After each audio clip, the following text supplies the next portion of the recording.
yung audience mo, mga tanga, kaya papaniwalaan nila ang sinasabi mo sapagkat yung audience mo mismo ang hindi nakakaintindi. Sa akin, Mr. Chair, ang pinapalagay ni Ms. Kiset, yung audience niya, mga tanga eh.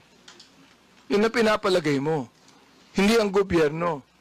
Yung audience mo, mga tanga, kaya papaniwalaan nila ang sinasabi mo sapagkat yung audience mo mismo ang hindi nakakaintindi.